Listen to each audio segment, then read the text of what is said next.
Selamat datang di sesi bedah sumber kita. Hari ini kita punya buku yang seru banget.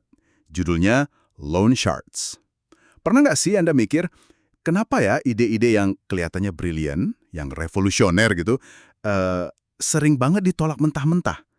Padahal idenya bagus, tapi kok bisa ditolak ya? Bahkan oleh tim atau perusahaan yang isinya katakanlah orang pinter semua. Ya, itu pertanyaan menarik banget ya. Nah, buku ini coba menjawab pertanyaan itu. Sumber ini memperkenalkan kita sama konsep loan shot. Ini bukan moonshot ya. Kalau moonshot itu kan proyek ambisius yang biasanya didukung banyak orang kayak misi ke bulan gitu. Betul, yang udah jelas tujuannya, walau ambisius. Nah, loan shot ini beda. Ini adalah ide atau proyek yang seringnya dianggap aneh, nggak mungkin, bahkan mungkin gila di awal. Tapi justru ide-ide gila inilah yang sering jadi kunci terobosan besar yang mengubah permainan. Yang awalnya diremehin banget gitu ya. Iya, misi kita sekarang adalah membongkar bareng-bareng kenapa tim yang bagus pun bisa tanpa sadar membunuh long shot ini. Dan yang menarik, buku ini bilang jawabannya seringkali bukan cuma soal budaya inovasi yang sering didengung-dengungkan, tapi lebih ke struktur organisasinya. Nah, ini dia, struktur. Kedengarannya agak, teknis ya. Agak aneh ya, kok struktur? Kita bahkan bakal lihat gimana konsep dari fisika soal peralihan fase, kayak air jadi es gitu, bisa dipakai buat ngertiin perilaku kelompok. Oke, siap untuk bongkar ini? Siap. Analogi dari fisika ini memang jadi salah satu poin kunci di buku ini. Dan menurut saya sih cukup mencerahkan. Coba bayangkan air deh. Oke, air. Air itu kan bisa cair, bisa jadi es kalau suhunya turun di bawah 0 derajat ya kan? Kenapa? Karena struktur ikatan antar molekul airnya berubah. Jadi lebih kaku, lebih teratur. Oke, masuk akal.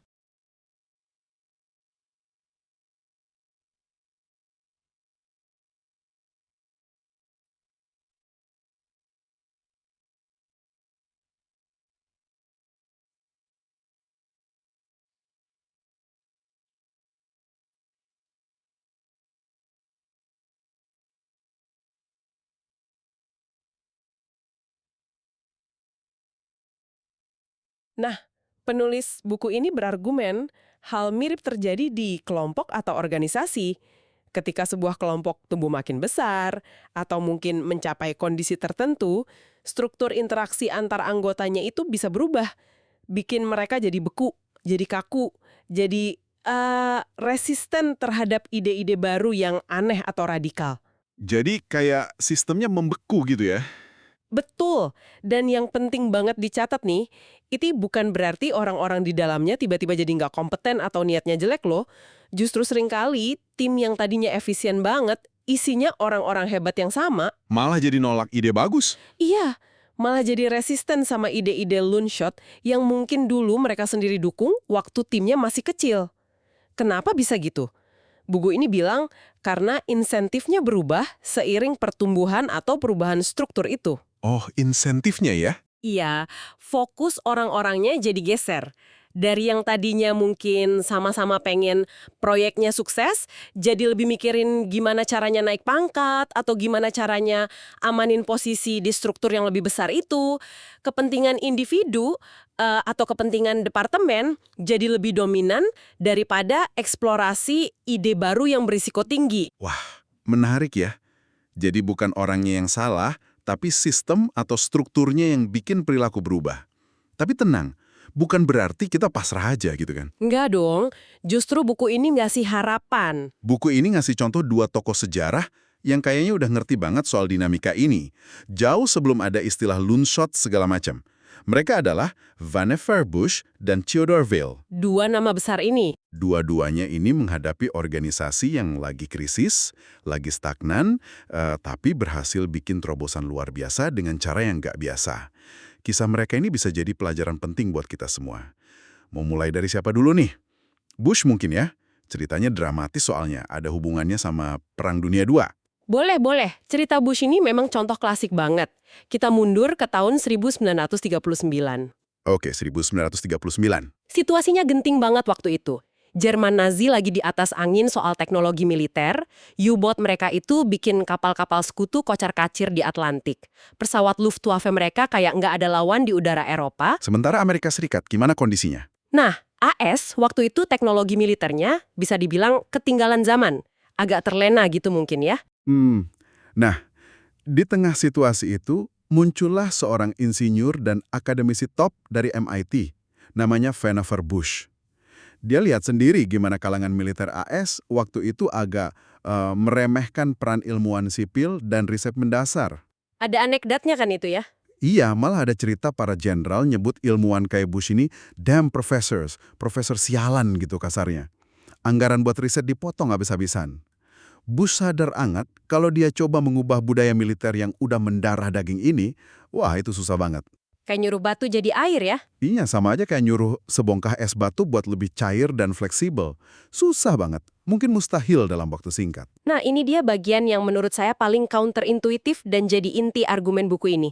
Bush tidak mencoba mengubah budaya militer itu secara langsung. Oh iya, biasanya kan orang mikir ubah mindset dulu. Justru itu, sesuatu yang mungkin kita pikir langkah pertama ya, mengubah mindset. Ya. Tapi Bush nggak gitu. Dia malah fokus ke struktur. Sesuatu yang sering kita anggap mungkin cuma administrasi aja. Terus gimana dia ubah strukturnya? Dia bergerilya, bisa dibilang gitu. Meyakinkan Presiden Roosevelt langsung untuk membentuk satu badan riset baru yang independen. Isinya ilmuwan sipil, tapi bertanggung jawab langsung ke Presiden. Wow, langsung ke presiden? Iya, jadi badan ini bebas dari birokrasi militer yang kaku itu. Nantinya badan ini dikenal sebagai OSRD, Office of Scientific Research and Development. Jadi dia bikin rumah baru yang aturannya beda khusus buat para ilmuwan ini ya. Gimana persisnya struktur baru ini bekerja dan kenapa itu efektif menurut buku ini? Persis. Yang Bush lakukan itu, kalau pakai istilah fisika di buku ini, adalah menerapkan prinsip phase separation, pemisahan fase. Pemisahan fase, maksudnya? Yes, dia sadar memisahkan dua dunia yang cara kerjanya beda banget. Ada dunia para seniman, ini istilah buku ini untuk para ilmuwan dan penemu yang kerjaannya ngulik ide-ide radikal, loonshot kayak radar canggih, bom atom penisilin skala besar. Oke, para seniman. Lalu ada dunia para prajurit. Ini pihak militer yang fokusnya ke operasi di lapangan, efisiensi, disiplin, menjalankan tugas sesuai perintah. Bush paham banget, laboratorium riset itu nggak bisa diatur kayak barak militer. Beda dunianya ya? Beda banget. Metrik suksesnya beda, cara kerjanya beda, bahkan tipe orangnya pun mungkin beda. Jadi dia pisahkan mereka secara struktural. Rumahnya beda, aturan mainnya beda. Menarik. Tapi kalau dipisah gitu aja, apa nggak bahaya?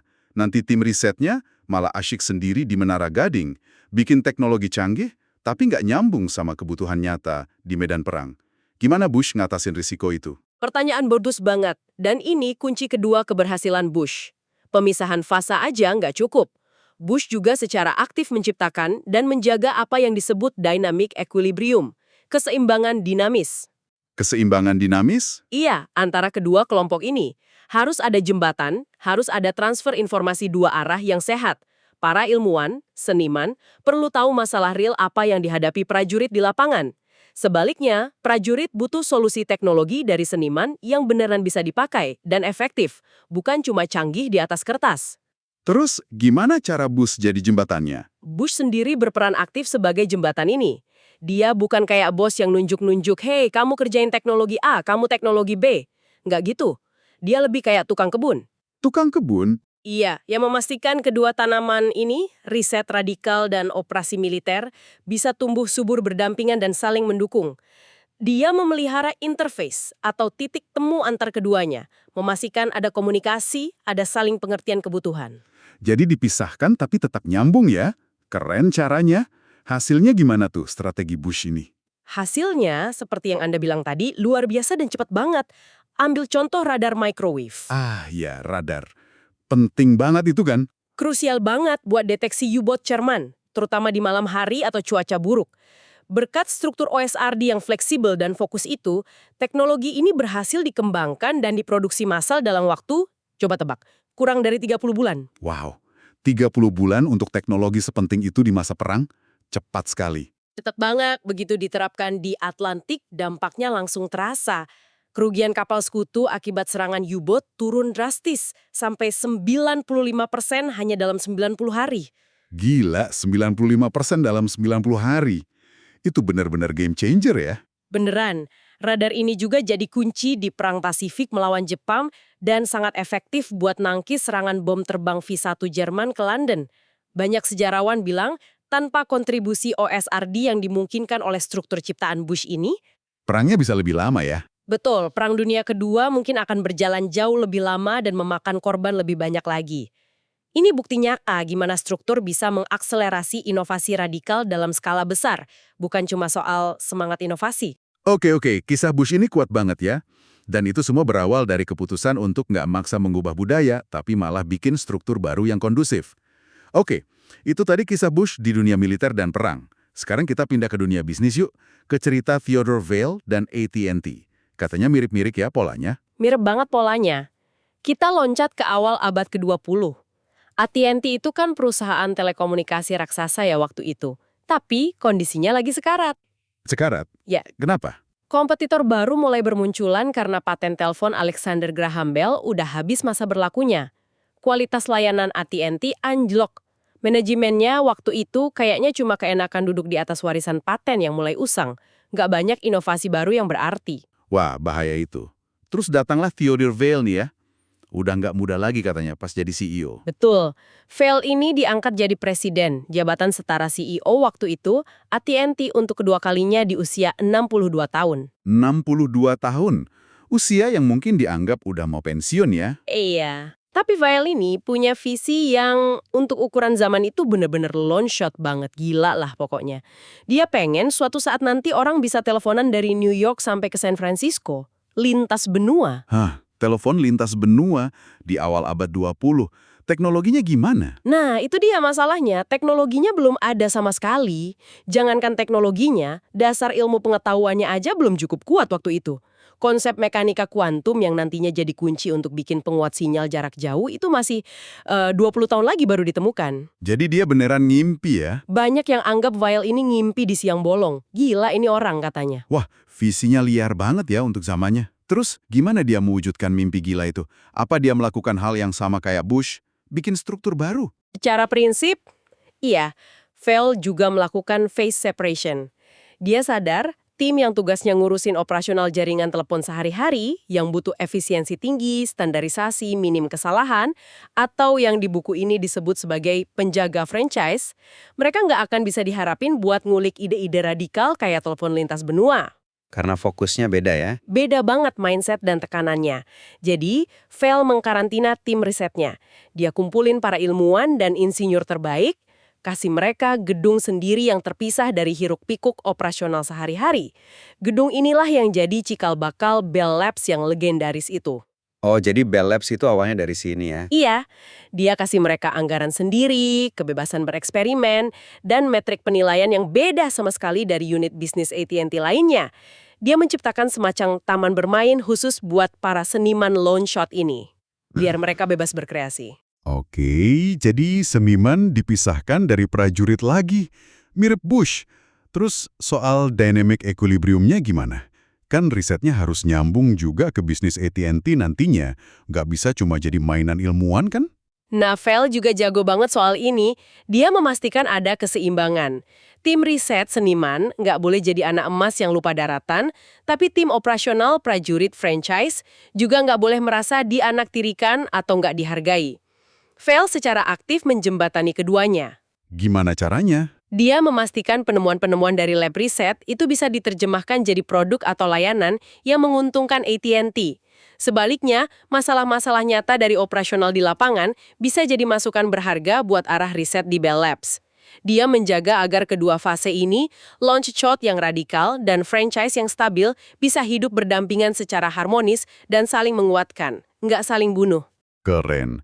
Jadi nggak cuma misahin, tapi juga nyambungin dengan cara yang pas. Dan hasilnya? Sespektakuler Bush kah? Bisa dibilang lebih gila lagi dampaknya dalam jangka panjang. Untuk mimpi telepon lintas benua itu sendiri hanya butuh 8 tahun sejak Vail mencanangkannya sampai akhirnya terwujud. Itu udah cepet banget. 8 tahun untuk teknologi yang belum ada? Wow. Tapi dampak jangka panjang dari struktur Bell Labs yang Vail bangun itu luar biasa. Selama lebih dari 50 tahun setelah itu, Bell Labs jadi pabrik inovasi paling produktif di dunia, Mungkin sepanjang sejarah, mereka nemuin transistor. Transistor, dasar semua elektronik modern kan itu? Betul. Terus sel surya, chip CCD yang jadi cikal bakal kamera digital, laser, sistem operasi Unix, bahasa pemrograman C dan C++. Wah, daftarnya panjang banget. Semuanya dari Bell Labs. Banyak banget yang dari sana. Sampai menghasilkan 8 pemenang hadiah Nobel loh dari lab ini. Ini nunjukin kekuatan lone shot playground yang Feld ciptakan. Fokusnya pada ide radikal, bukan sekedar moonshot yang mungkin lebih terprediksi kayak cuma nambah jangkauan telepon yang udah ada sedikit demi sedikit. Gila, dampaknya gede banget ya. Jadi baik Bush maupun Vail, mereka itu kayaknya intuitif banget ngertiin kalau ide-ide terobosan besar atau lone shot ini tuh rapuh banget di awal. Gampang banget matinya kalau nggak dijaga. Mereka nggak cuma berharap inovasi muncul begitu aja. Tapi sengaja direkayasa ya? Iya, secara sadar merekayasa struktur organisasi buat ngelindungin dan nyusuin ide-ide rapuh ini. Mereka bikin lone shot nursery atau tempat persemaian lone shot. Mereka paham banget kalau sistem yang didesain buat efisiensi menjalankan bisnis yang sudah mapan, franchise, justru bakal jadi pembunuh alami buat lone shot. Kenapa bisa jadi pembunuh?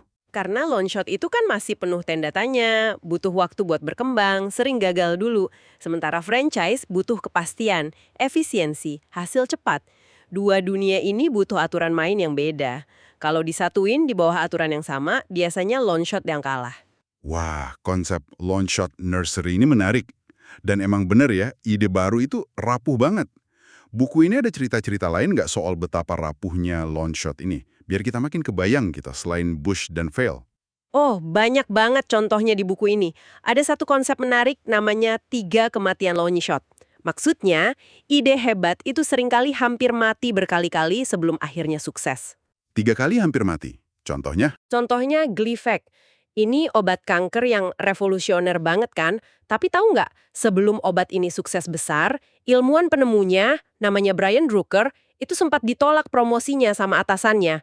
Alasannya, risetnya dianggap kurang menjanjikan. Waduh, padahal Gleevec ya? Iya, terus waktu dia coba publikasiin hasil riset awalnya di jurnal ilmiah bergengsi, ditolak juga. Puncaknya nih, ada satu eksekutif senior di perusahaannya yang nentang keras pengembangan obat ini. Sampai ngomong gini ke Drucker, proyek ini baru bisa jalan kalau udah ngelangkahin mayat saya dulu. Astaga, ngelangkahi dulu mayat saya. Itu keras banget ya komentarnya. Bener-bener nunjukin betapa resistensi terhadap ide baru bisa sangat personal dan emosional. Bahkan untuk sesuatu yang ternyata sepenting Gleevec. Ada contoh lain lagi? Ada lagi, ini juga nggak kalah dramatis. Kisah Akira Endo, ilmuwan Jepang penemu statin. Statin, obat kolesterol itu ya? Obat penurun kolesterol yang sekarang dipakai jutaan orang di seluruh dunia, nyelamatin banyak nyawa. Tapi perjuangan Endo itu luar biasa.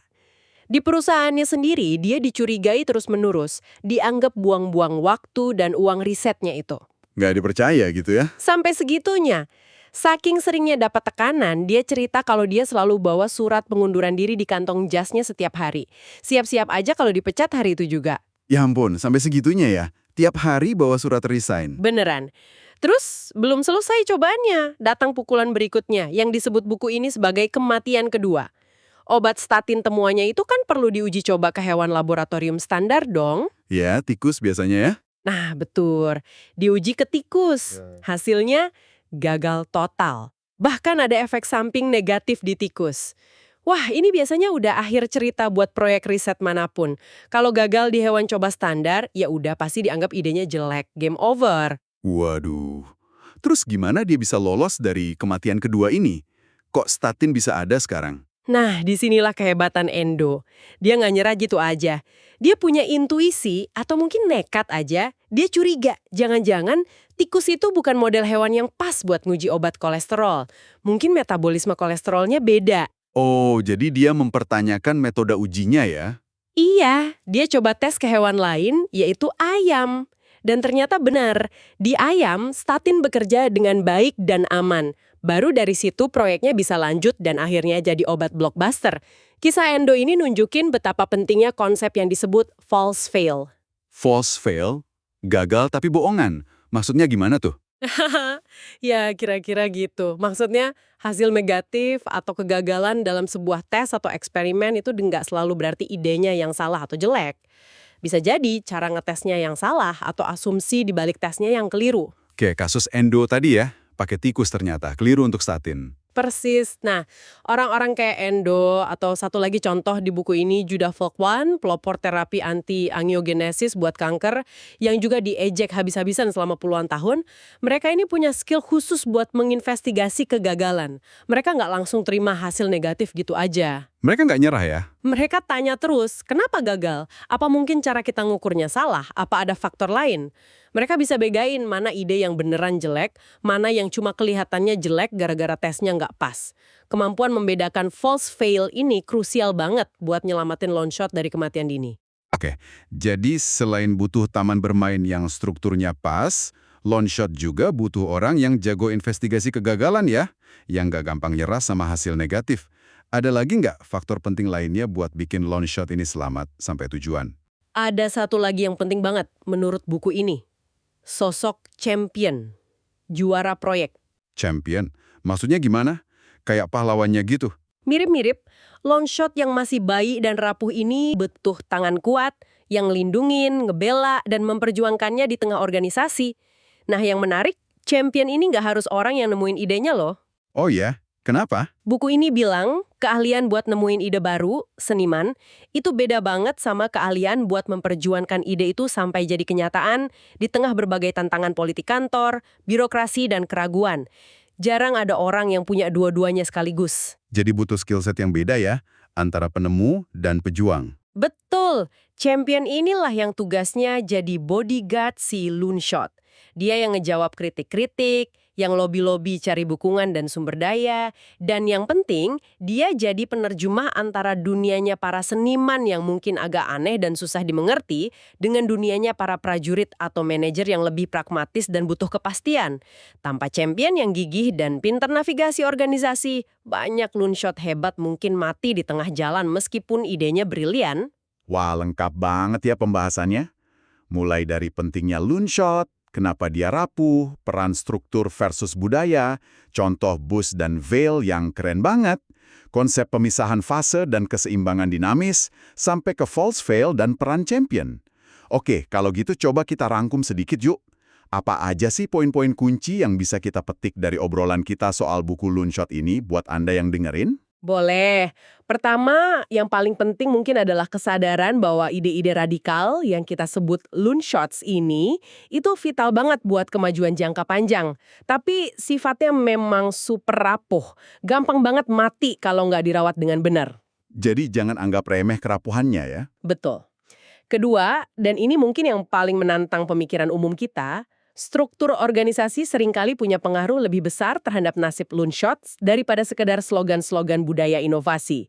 Kita sering fokus ke mindset, seminar motivasi, tapi lupa ngelihat gimana sistem kerjanya sehari-hari. Jadi struktur itu penting banget. Dan kita belajar dari contoh keren Vannevar Bush dan Theodore Vail ya kan? Iya, mereka master soal ini. Mereka nunjukin kekuatan dari strategi memisahkan secara struktural tim yang fokus ngembangin ide baru, seniman, dari tim yang fokus jalanin operasi inti yang udah mapan, prajurit atau franchise. Tapi pemisahan ini nggak cukup. Kuncinya ada di menjaga keseimbangan dinamis. Harus tetap nyambung. Memastikan tetap ada jembatan dan aliran komunikasi yang sehat di antara keduanya. Intinya, gimana kita bisa sengaja menciptakan taman bermain atau ruang aman untuk ide-ide yang awalnya kelihatan gila atau nggak mungkin, supaya mereka punya kesempatan buat tumbuh. Nah, terus kenapa ini semua penting buat Anda yang dengerin? Pemahaman soal dinamika antara Loonshot dan franchise ini, soal peran struktur, soal kerapuhan ide baru, itu bisa kepake banget loh. Kepake gimana maksudnya? Ya nggak generasi Anda lagi mimpin tim, kerja di perusahaan besar, baru mulai startup, atau bahkan lagi ngerjain proyek pribadi sendirian. Ini ngasih kita semacam kacamata baru buat ngelihat situasi. Gimana caranya melindungi dan memperjuangkan ide-ide potensial yang mungkin diremehin orang lain. Atau bahkan diremehin diri sendiri kadang-kadang ya. Bisa jadi. Dan juga gimana caranya mengenali kalau sebuah kegagalan itu mungkin bukan akhir dari segalanya, tapi cuma false fail yang butuh investigasi lebih lanjut. Ini soal gimana kita bisa lebih cerdas dalam merawat inovasi, nggak cuma berharap inovasi muncul sendiri. Oke, insightful banget ya. Sebagai penutup nih, biar ada bahan renungan buat Anda bawa pulang. Buku Loonshots ini kan kuat banget menekankan pentingnya struktur dalam memelihara inovasi radikal. Pertanyaannya buat Anda sekarang. Apa nih pertanyaannya? Coba deh lihat lingkungan kerja atau proyek Anda saat ini. Kira-kira, adakah struktur sekecil apapun itu? Entah cara meeting, cara ngasih feedback, cara alokasi waktu, cara ngukur progres, yang bisa Anda rancang atau sesuaikan secara sadar, supaya bisa ngasih sedikit ruang napas buat long shot potensial di sekitar Anda. Supaya nggak keburu mati ya idenya. Iya, supaya ide-ide aneh itu nggak keburu mati karena tekanan harus selalu fokus ke hasil jangka pendek atau ngurusin franchise yang udah jalan. Apa ya, satu aja perubahan struktural kecil yang mungkin bisa Anda coba terapkan mulai besok atau minggu depan, buat bikin taman bermain long shot versi Anda sendiri. Pertanyaan bagus buat direnungkan itu. Coba direnungkan ya, apa satu langkah kecil struktural yang bisa Anda ambil?